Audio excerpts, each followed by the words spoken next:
Hey Aries, welcome to your mid-April check-in for 2021. This is a general reading, so take what resonates. You may get a little, you may get a lot. Be sure to check your sun, moon, rising, Venus, and midheaven for more, depending on which area of life you have the most questions. I am going to start off by pulling 3 cards just to lay the foundational energies for the second half of April. I feel like I said February earlier. Anywho, if that's the case, then maybe there's something that you left behind in February or that didn't come to fruition, and that energy may be returning. It may be, some type of deal or collaboration, some type of situation that never really came to completion. And so I feel like it may be coming back in for you if you're willing to drop whatever it is that you are doing and be willing to redirect in some way, shape, or form. Okay, so we're starting off. We have the Knight of Pentacles in reverse, the King of Cups in reverse, and the Four of Cups in reverse. So whenever I see reverse energy, I feel like it's, especially like this, I feel like it's a time of revision. I don't always look at reversals as blocked energy. And also we have a Mercury retrograde coming up here soon. So I feel like this could be indicating more of that time period more than anything else. But probably a great way, it's probably leading you to a great way of preparing yourself for whatever this Mercury retrograde holds. I feel like it's time for you to set in motion now before you are forced to in some way. And so with this Nine of Pentacles here, I'm getting like it's time to release some type of like crusade or mission that you've been on. I feel like you've been holding on to some type of energy because it's kind of forced you to make a plan and or to kind of not make a plan, kind of withhold something that you're wanting to action. And I feel like perhaps you felt like you haven't had the chance or the space to allow new ideas to sprout. It may have been some type of overwhelm, and this could be referring to whatever that project was in February. And maybe you just weren't ready. Maybe you yourself like were trying to push it, or the environment wasn't right. You didn't really find the right space maybe in order to make this happen. And I'm almost getting like cut from the same cloth, but not really. It's almost like someone stole a swatch of your cloth, right? It's like someone took a piece of your puzzle maybe, or some piece of the puzzle was missing, right? And maybe you were relying on someone to offer that to you and it just didn't become available. And then with this King of Cups here, it's like I feel it's like someone who experiences many highs and lows. And it's funny because I feel like there's like there's an imbalance in terms of pleasure and practicality here. And this could also be helping you recognize that there is something about that. Maybe you're trying to be too practical or leaning too much in desiring some type of pleasure.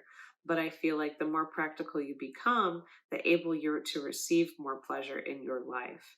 I feel here that there's something about like not needing to talk too much about, like, because this King of Cups has his ears kind of covered here like this. And sometimes that allows us to hold in heat when we're in a place where we feel left out in the cold, right? So maybe it's kind of blocking yourself off from listening to something or someone.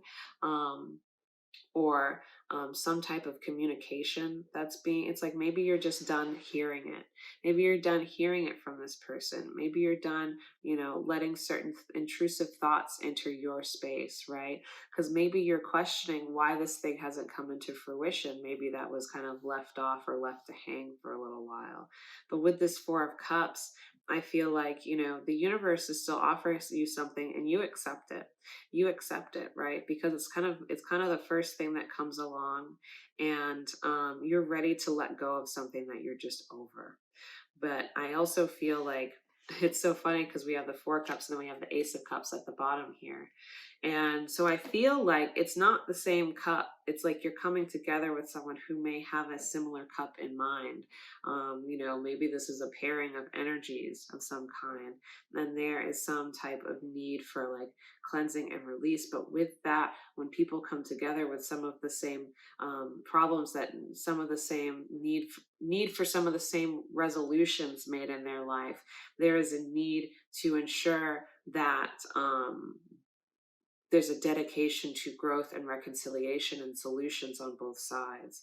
And I feel like there's something one has to kind of give up or sacrifice in terms of how one sees oneself in order to receive this new energy.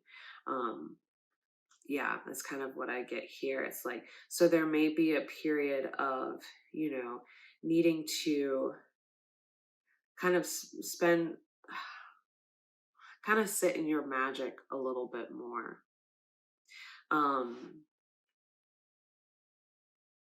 Yeah, and encourage the other to do the same. We have the Three of Cups here on the other side of this deck, which to me indicates, you know, there's a coming together of energies. There's some type of unconscious or like divine force that's bringing you together, that's creating you, that's having you join forces with someone who who reflects a lot of the same type of struggles or successes or visions or intentions that you do.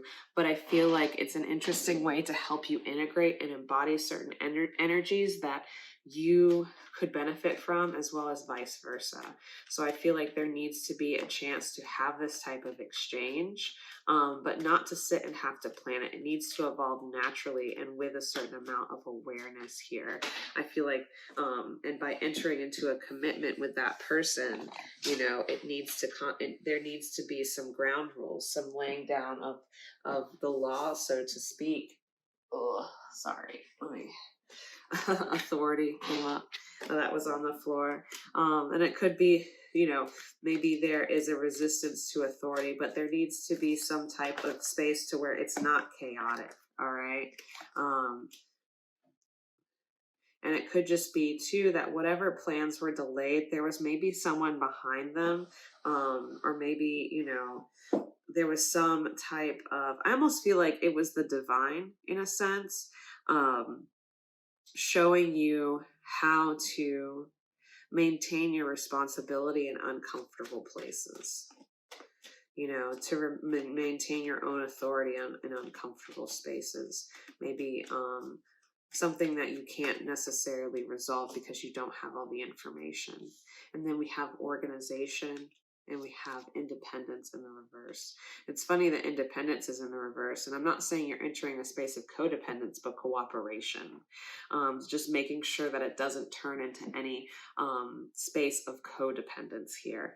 I feel like it's necessary to, you know, really keep a certain open mind about things, and to allow there to be, you know, I'm going to get back to that. Because it feels like a very dual energy right there. So with this organization card, yeah, I feel like there's some type of message or something happening rather swiftly that causes your resources to move in some way, shape, or form. I feel like it's highly unusual for you, and perhaps you're a little bit fearful of whatever this change is going to be. But I feel like ultimately it's going to put everything else on pause for a time. And I know, and if you're someone that's been waiting on something, you're like, really, another pause? I promise you it's going to be great, and you're going to have support. You're going to have, you know, the type of energy that you need in order to make this smooth transition. And it just takes you recognizing perhaps the ways in which you hold back because of your own fears, or what you're kind of over, right, in order to allow and accept things that are being offered to you, and to not kind of like, don't look a gift horse in the mouth is what I'm hearing. At the bottom of the deck, we have principle. So it could just be that there's certain parts of you that like want to maintain some level of restriction because of something that you believe or how you believe you need to act. And it's like, no, can we please challenge ourselves and expand upon it, and not to allow this kind of blue bird of sorrow to hang over us and to feel like we can't adapt and enjoy a little bit of variety. Because I feel like there's this seriousness or this coldness that can come about sometimes, and we need to warm ourselves up, you know, a little bit. All right, we have the Queen of Cups, the Ace of Swords, lovely, and the Ten of Pentacles. Oh, what a lovely shift of energy, Aries. I absolutely enjoy this. So yeah, so Queen of Cups, Ace of Swords, Ten of Pentacles. All right. So I feel like by recognizing, what treasures you do possess, and what gifts or talents you do possess, being able to contemplate and be curious about what is achievable, you're going to gain more clarity in what you can achieve and how to do so. I feel like the terrain has looked a bit challenging, but because you've restricted yourself from feeling any type of way about it, from feeling any type of emotion, I feel like you're looking at things objectively, a little too objectively, and need to get more into that subjective, feel into that emotional space a little bit more, and allow yourself to investigate through that lens, observe through that lens. Because I feel like there's not a lot about what you have and what you can achieve and the spaces that you can create, especially with this other person. I feel like you feel like the absence of something just means the absence of something, right? And so like that's looking at it too objectively, but subjectively, it can be a space of potential. It can be a space of clearly seeing what lies underneath something in order to reconstruct a smoother foundation for something to come when something does come in. Because here at the bottom of the deck, we have the Devil card, which is telling me, don't obsess. It's time to ground. It's time to be here. It's time to stop looking for something to lift you up and out. It's like it's time for you to be to allow yourself to be fully gathered in the moment. That way you can have all of your power in that moment and not be so scattered, trying to find higher ground. Maybe sometimes we have to be kind of in these lower spaces to really see what lies beneath, and that can be in a very emotional and subconscious way.